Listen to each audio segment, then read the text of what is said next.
Hello students, welcome to your YouTube channel.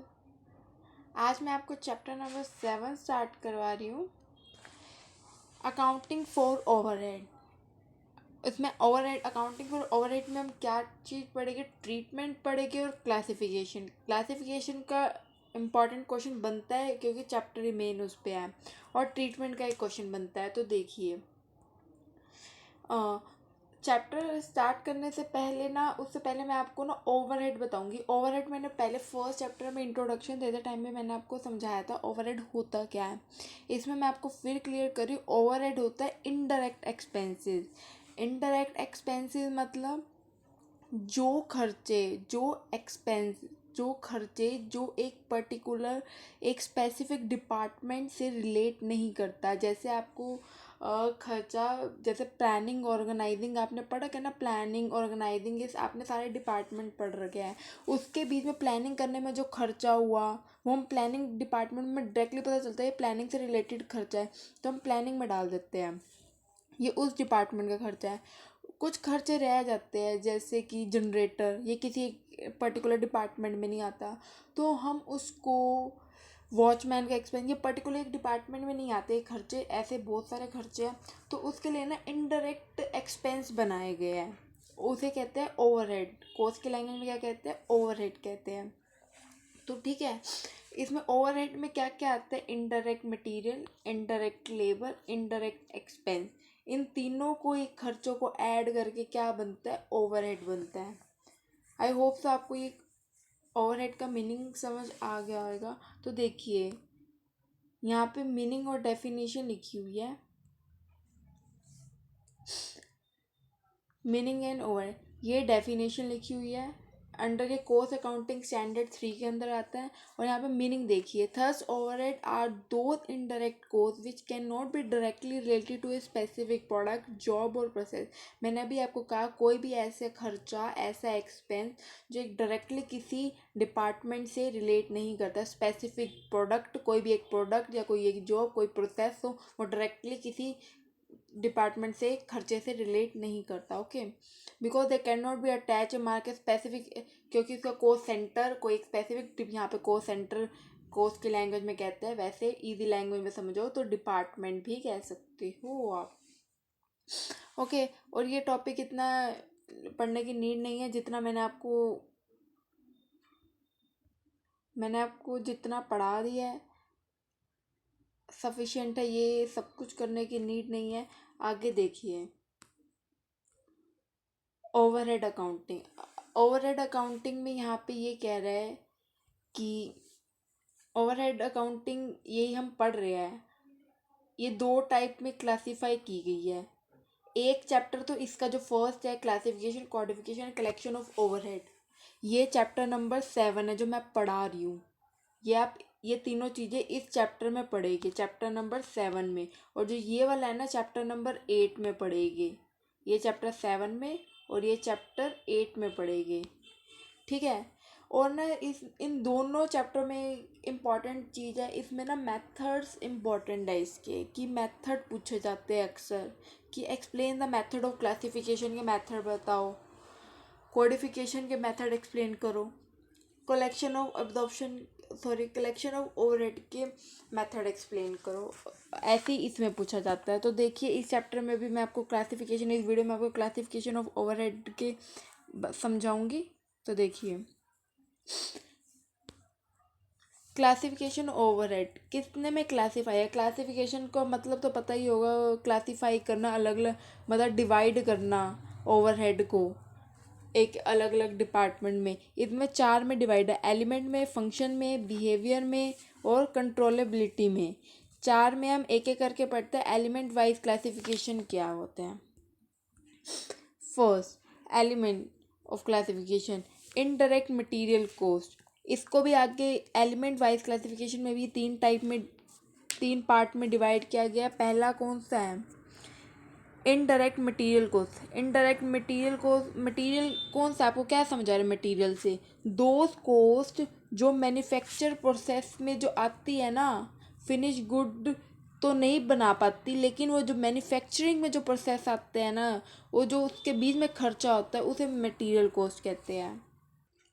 जो directly किसी department से एलोकेट नहीं करता, can not B allocate, allocate मतलब किसी एक पर्टिकुलर डिपार्टमेंट से, बट विच बी अपोर्शनेट, अपोर्शनेट मतलब अपोर्शनड होता है, मतलब डिवाइड होता है एक पर्टिकुलर डिपार्ट। ओवरहेड का टॉपिक ही यही है, आप इसी पूरे चैप्टर में यही पढ़ोगे, अपोर्शनेट, सॉरी, एलोकेट नहीं होता। एलोकेट मतलब अगले चैप्टर में आपको समझ आएगा, आपने पहले वाली वीडियो देखी तो वहाँ पे मैंने बहुत अच्छे से एक्सप्लेन वहाँ पे भी किया हुआ है। एलोकेट मतलब होता है पर्टिकुलर डिपार्टमेंट से रिलेट करना। अपोर्शनेट होता है कि हम अब जो खर्चा होता है उसको डिवाइड कर देते हैं अलग अलग डिफरेंट डिफरेंट डिपार्टमेंट में, जैसे एवरेज निकाल देते हैं बाय 2 करके, जितना भी नीचे वो होता है, ठीक है।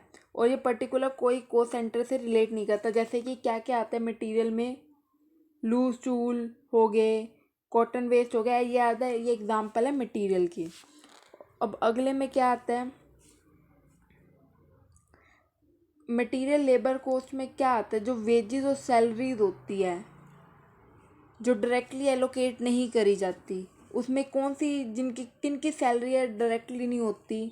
जैसे प्रोविडेंट फंड दिया जाता है, आपको पता है पीएफ मिलता है, जो बड़ी बड़ी कंपनीज होती है ना वो कुछ परसेंट, जैसे 2/3 खुद दे देती है, पीएफ जमा करा देते फ्यूचर पेंशन के लिए, आपने टैक्स में पढ़ा हो तो, और कुछ परसेंट वर्कर्स के एक हिस्सा वो काट लेती है 1/3 करके, उनके फ्यूचर के लिए कर लेते हैं। ये काउंट नहीं होता लेकिन वो डिवाइड कर देते क्योंकि उनके खर्चों में तो आ ही रहा है। हॉलीडे पे जो उनको देती है, ये सारे कुछ खर्चे हैं जो डायरेक्टली रिलेट नहीं करते, लेकिन ये तो एक टाइप का खर्चा तो होता ही है ना, जो जो आपकी कॉस्ट, कोई एक प्रोडक्ट की कॉस्ट में ऐड होता है, क्योंकि वो खर्चा तो कर ही रही है। इनडायरेक्ट एक्सपेंस, इनडायरेक्ट एक्सपेंस क्या होते हैं, इनडायरेक्ट मतलब जो डायरेक्टली रिलेट नहीं करते वो खर्चे, जैसे कि फैक्ट्री रेंट, लाइटनिंग होगी, हीटिंग हो गया, सॉरी हीटिंग, डेप्रिसिएशन, इंश्योरेंस, और जो छोटे मोटे खर्चे जो अदर एक्सपेंस इनडायरेक्ट एक्सपेंसेस के अंदर आते हैं। आई होप तो आपको ये वाला एलिमेंट वाइज क्लासिफिकेशन वाला फर्स्ट आया होगा। सेकंड पे आइए, function wise classification. Function wise classification में क्या कह रहा है, ये भी आगे डिवाइड है, वर्क, वर्क और फैक्ट्री ओवरहेड। इसमें वो खर्चे आते हैं जो फैक्ट्री से रिलेटेड है, मैंने यहाँ पे लिख भी रखा है, जो स्टार्टिंग से लेकर एंड तक के जो भी सारे फैक्ट्री से रिलेटेड खर्चे आते हैं ना, यहाँ पे लिखा हुआ है till the completion of manufacturing, primary खर्चे जो स्टार्टिंग से लेकर डिस्ट्रीब्यूशन, जो सब कुछ आता है, जैसे ये सारे लिखे हुए हैं देखो, फ्यूल हो गया, पावर होगी, ये स्मॉल टूल, ये सारे खर्चे इसमें आते हैं जो फैक्ट्री से स्टार्टिंग से लेके एंड तक के डिस्ट्रीब्यूशन, सेलिंग, एडमिनिस्ट्रेशन, ये सारे इसमें आते हैं। सॉरी, एक्सक्लूड, ये इनको एक्सक्लूड करके, ये जो नीचे है ना ये वाले सारे जो ये आपको दिए हुए हैं, ये सारे खर्चे जो 17-18 दिए हुए हैं, ये सारे खर्चे इसमें आते हैं, ये एक्सक्लूड है, ये तो सेलिंग एंड डिस्ट्रीब्यूशन एक्सपेंस में आएंगे, जो अभी इसके अंदर ही क्लासिफिकेशन है उसमें, ये मत लिखना। ये स्टार्टिंग के फैक्ट्री से रिलेटेड खर्चे, सेलिंग और डिस्ट्रीब्यूशन, तो ट्रांसपोर्टेशन सेलिंग और डिस्ट्रीब्यूशन में आ जाते हैं ना। तो देखिए नेक्स्ट स्लाइड में, अब सेकंड है ऑफिस एंड एडमिनिस्ट्रेशन ओवरहेड, जो फैक्ट्री से रिलेटेड हमने पढ़ लिया। अब ये ऑफिस से रिलेटेड खर्चे हैं। एडमिनिस्ट्रेशन वो होता है जो मतलब जैसे सैलरी देता है, अकाउंट्स का काम हो गया, जिसमें अकाउंट्स, ऑडिट फीस होगी, ऑफिस सैलरी होगी, स्टेशनरी होगी, लीगल एक्सपेंस हो गए, ये वो सारे खर्चे ऑफिस से रिलेटेड आते हैं। उसमें फैक्ट्री से रिलेटेड थे, इसमें ऑफिस से रिलेटेड है।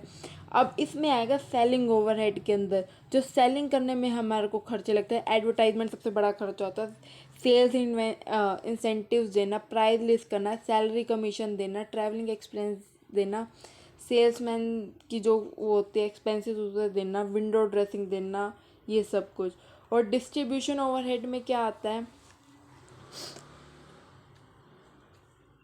जो हमें डिस्ट्रीब्यूट, जैसे ट्रांसपोर्टेशन के खर्चे इसमें इंक्लूड हो गए, जैसे डेप्रिसिएशन और डिलीवरी वैन, जो डेप्रिसिएशन उसका लगाना, जो हमने डिलीवरी के लिए हमने वैन करी हुई है अलग अलग जगह पे वो पहुंचाती है, वेयर हाउस एक्सपेंसेस हो गए, पैकिंग के एक्सपेंसेस जो खर्चे हो गए, ये सारे इसके अंदर आते हैं।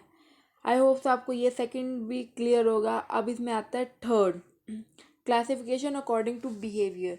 बिहेवियर के अकॉर्डिंग, किसके बिहेवियर के अंदर, खर्चे के बिहेवियर के अकॉर्डिंग उसको क्लासीफाई किया गया है।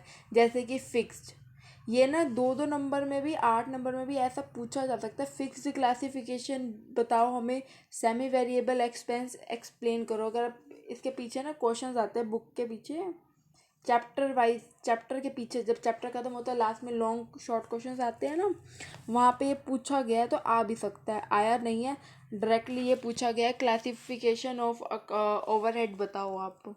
ठीक है, इस बार ये 2021 में ये पूछा गया है।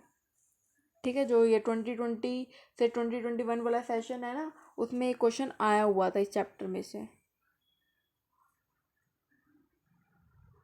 तो अब देखिए इनमें फिक्स्ड ओवरहेड, आप खुद ही एक बार सोचिए, फिक्स्ड में क्या आता है, रेंट सबसे बड़ा, बिल्डिंग रेंट, सैलरी तो भाई देनी देनी है किसी भी हालत में लोगों को, लोगों हो गया अपने एम्प्लॉयज़ को, ये फिक्स्ड ओवरहेड है। वेरिएबल में क्या आता है, इसमें भी ना ये फिक्स्ड में भी ना इसने ना डिवाइड कर रखा है 3 इस बुक में, related to factory, office and administration और सैलरी डिस्ट्रीब्यूशन। इसमें से 2-2 याद कर लेना, ठीक है, लिख देना इसको भी। इसको पता है कैसे रिप्रेजेंट करा करो, फिक्स्ड लिख के डायग्राम बना के शीट्स तो भरनी होती है तुमने, कहानियाँ लिखने से अच्छा। फैक्ट्री, ऑफिस एंड एडमिनिस्ट्रेशन, यहाँ पे लिख दो। सेलिंग एंड डिस्ट्रीब्यूशन में ये पार्ट क्या है, क्लासीफाई किए गए हैं। ठीक है, ऐसे अच्छा अच्छा सा एक पेज पूरा डायग्राम बना के भर दिया करो साइड में, एक पेज पे तीनों चीज़ें भर दो, ऐसे ही तुम्हारी शीटें भर जाएगी। भरनी होती है तो ऐसे भर दिया करो, नंबर भी मिल जाएगी कि नहीं कुछ बच्चे ने डायग्राम बना रखे हैं, कुछ आता है उसे। ठीक है, अब सेकंड था वेरिएबल। वेरिएबल होता है जो मतलब हमारे प्रोडक्शन पे डिपेंड करता है। आप ये कह सकते हो हमारी प्रोडक्शन इंक्रीज होएगी तो हमारा, जैसे हमारी प्रोडक्शन इंक्रीज होएगी ना तो हमारे प्रोडक्ट की कॉस्ट कम आएगी। अगर हमारी प्रोडक्शन कम होएगी तो हमारी कॉस्ट की सॉरी हमारी प्रोडक्शन कम होगी तो हमारी कॉस्ट बढ़ जाएगी। और जैसे हमारे फ्यूल के खर्चे बढ़ जाएंगे हमारे प्रोडक्शन के इंक्रीज होते ही, लाइट के खर्चे बढ़ जाएगी, सैलरी हमें ज़्यादा देनी पड़ेगी, ट्रैवलिंग एक्सपेंस बढ़ जाएगी, हमारी प्रोडक्शन इंक्रीज होते ही। डिक्रीज होएगी तो ये चीज़ें कम भी हो जाएगी। लेकिन जो फिक्स खर्चे उस पर अफेक्ट नहीं आता। वेरिएबल होता है जो हमारी प्रोडक्शन के अकॉर्डिंग इंक्रीज हो जाते हैं, और प्रोडक्शन डिक्रीज होएगी तो डिक्रीज हो जाते हैं। तो ये वो खर्चे होते हैं जो डायरेक्ट प्रोपोर्शन में ना चेंज होते हैं। अगर हमारा बढ़ रहा है तो बढ़ जाएंगे खर्चे, प्रोडक्शन कम हो रहे तो सारे खर्चे कम हो जाएंगे। अब आता है सेमी वेरिएबल। सेमी वेरिएबल में दोनों टाइप के इंक्लूड हो जाते हैं, जो ना ही पूरी तरह से फिक्स है ना ही पूरी तरह से वेरिएबल है, इसलिए उसे क्या कहा गया है, semi variable. Last but not least, तो देखिए क्लासिफिकेशन अकॉर्डिंग टू कंट्रोलेबिलिटी, ये लास्ट है इसमें। क्लासिफिकेशन अकॉर्डिंग टू कंट्रोलेबिलिटी में ये है कि इसमें दो टाइप में क्लासिफाई किया गया है, कंट्रोलेबल और अनकंट्रोलेबल। अनकंट्रोलेबल में वो खर्चे जो हम कंट्रोल कर सकते हैं, जो हमारे हाथ में है। जैसे कि कौन से खर्चे हमारे हाथ में होते हैं कि टाइम, लेबर का टाइम इतना यूटिलाइज कर दे कि उसको फ्री बैठने का, फ्री तो उसको रेस्ट भी मिल जाए और हमारा काम भी हो जाए और हमें ओवर टाइम ना कराना पड़े, ये हम कंट्रोल कर सकते हैं। स्ट्राइक कंट्रोल कर सकते हैं उनकी फुलफिल करके डिमांड। और अनकंट्रोलेबल में वो खर्चे आते हैं जैसे कि नेचुरल डिज़ास्टर हो गया, जो हमारे हाथ में नहीं है, फ्लड आ गया, ये चीज़ें होगी तो ये हमारे हाथ में नहीं है। तो इसमें यही है। और नेक्स्ट वीडियो में मैं आपको ये कलेक्शन ऑफ ओवरहेड कवर कराऊंगी। ये 8 मार्क्स में पूछे गए और टाइप्स पूछे गया है, मैं इसके साथ वो कवर कराऊंगी। और इसके मेथड है कोडिफिकेशन, इस बुक में आपको एक्सप्लेन नहीं करे हुए मेथड्स कोडिफिकेशन के, और ना ही कोडिफिकेशन का तो जिक्र भी नहीं है इस चैप्टर में।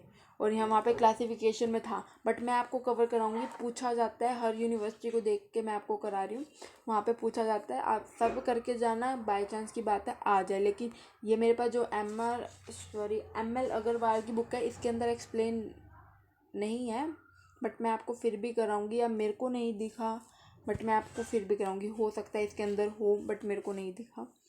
तो ठीक है, तो जिसने अभी तक चैनल को सब्सक्राइब नहीं किया तो जल्दी से चैनल को सब्सक्राइब कर लीजिए। मैं इसके आगे 2 पार्ट और डालूंगी, वो देख लेना। और उससे पहले एक और छोटा सा इंपॉर्टेंट टॉपिक बता देती हूँ, ये ट्रीटमेंट ऑफ, ये मोस्ट इंपॉर्टेंट टॉपिक है बच्चों। अगर जो बच्चा कर रहा है तो ये ज़रूर करके जाना। और सेकेंड थिंक, मैं इसमें बता दूँ कि आपको लिखना कैसे है, जैसे मैं साथ साथ वीडियो में बता भी देती हूँ। इसमें पता है कि ट्रीटमेंट में क्या लिखना है, कि इंटरेस्ट ऑन कैपिटल ना, कि किस टाइप का खर्चा है, मतलब फिक्स्ड है, वेरिएबल है, इनडायरेक्ट है, डायरेक्ट है, हम इसको एलोकेट कैसे करेंगे, अगर ये कुछ चीज़ आती है तो किस किस डिपार्टमेंट में एलोकेट करेंगे, इसमें ये बताना है। आई होप आपको थोड़ी हेल्प मिली होगी, तो आपको ये करना है। इसमें बहुत अजीब सी लैंग्वेज, आपको समझ नहीं आ रहा होगा अगर जिसने पढ़ा, बट इतना अपने माइंड में एक बार पढ़ना, उसको ऐसे रीड करना जैसे कि इंटरेस्ट ऑन कैपिटल ओवरहेड में आता है, इनडायरेक्ट है या डायरेक्ट है, फिर वो किस में हम इसको कॉस्ट में ऐड करेंगे या माइनस करेंगे। तो आप ऐसे रिलेट करके करना, आपको इजी लगेगा और आ जाएगा समझ। और ये डायरेक्टली या तो कभी पूछ लेता ट्रीटमेंट बताओ, या तो इनडायरेक्टली इंटरेस्ट ऑन कैपिटल पूछ लिया, एडवर्टाइजमेंट का ट्रीटमेंट बताओ, इनडायरेक्ट ऐसे बहुत सारे टॉपिक पूछ लेता है तुमसे। बेड डेट का बताओ, कैरेज का बताओ, रिपेयर कॉस्ट का बताओ, रॉयल्टी का बताओ। तो ऐसे आपसे इनडायरेक्टली बहुत सारे कुछ पूछ लेते हैं, तो आपको वैसे एक्सप्लेन करना पड़ेगा। आई होप आपको ये वीडियो अच्छी लगी होगी, आपके लिए बहुत हेल्पफुल होगी। तो प्लीज़ जल्दी जल्दी चैनल को सब्सक्राइब कर लीजिए, सेकंड वीडियो भी देख लेना इसके बाद। ओके।